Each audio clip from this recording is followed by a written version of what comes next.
नाशिक जिल्हा उपाध्यक्ष हे या ठिकाणी संबोधित करतील. या पुढे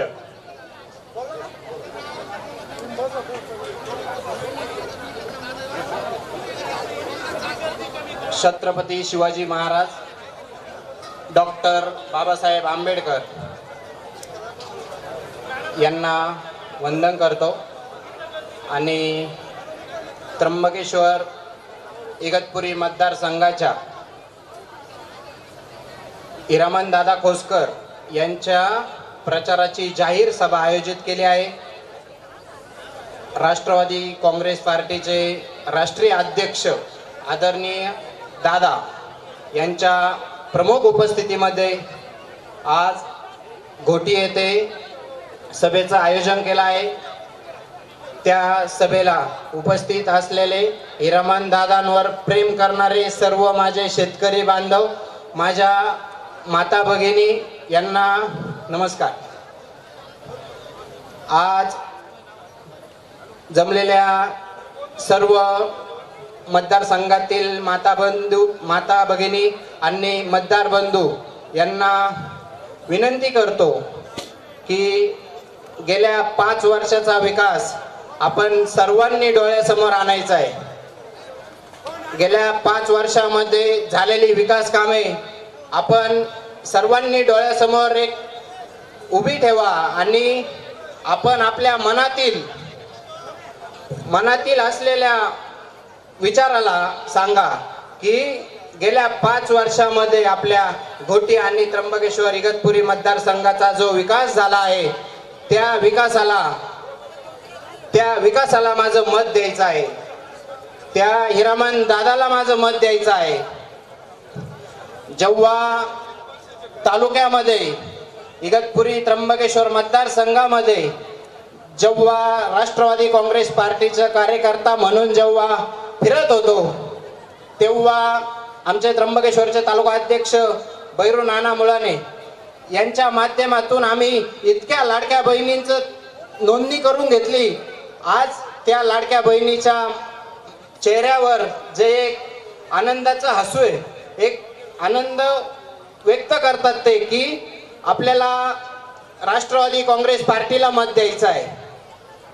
जेव्हा विकासाचं बोललं जातं तेव्हा आपल्या डोळ्यासमोर एक महाराष्ट्रातलं नेतृत्व उभं राहतं.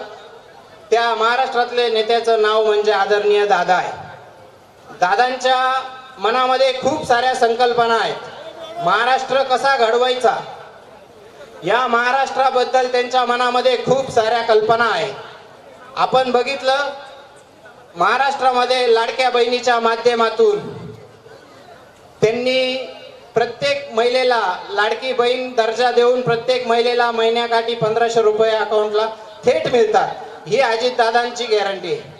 अजितदादांनी शेतकऱ्यांच्या चेहऱ्यावरचं जे सुंदर हसू आहे म्हणजे आपल्याला वीज 5, 7 आणि 3.5 HP ची मोटर जेव्हा आपण शेतीमध्ये पाणी भरतो याच्या पहिले आपल्याला MSEB वाले येऊन त्रास द्यायचे, नाहक त्रास द्यायचे की 10,000 रुपये, 20,000 रुपये, 50,000 रुपये तुमच्यावर थकीत बिल आहे.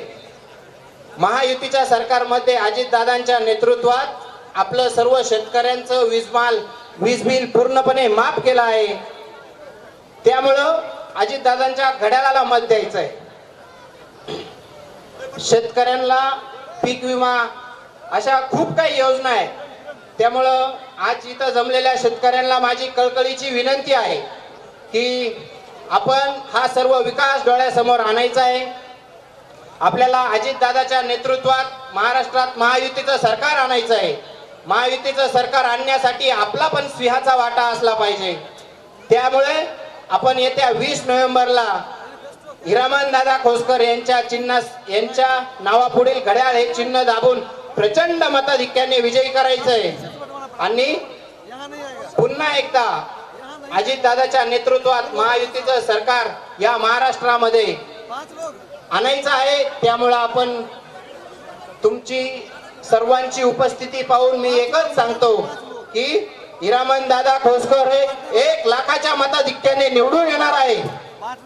त्यामुळं आपल्याला पुन्हा एकदा एकच विनंती करतो की इथं जमलेल्या सर्व मतदार बंधूंनी प्रत्येकाने आता 5 दिवस राहिलेले आहे आपल्याला, रात्रीचा दिवस करून खूप मेहनत घेऊन प्रत्येकाने गावोपाड्यात, खेड्यापाड्यात, वस्ती वस्तीत पोहोचून आपल्याला हिरामन दादा खोसकर यांना विजयी करायचा आहे. एवढं बोलून माझे 2 शब्द संपवतो.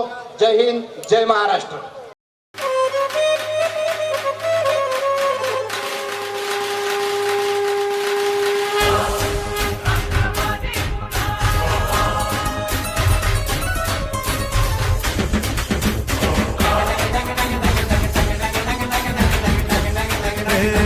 आवाज कोणाचा, आवाज जनतेचा, ताही दिशातून घुमला राष्ट्रवादी.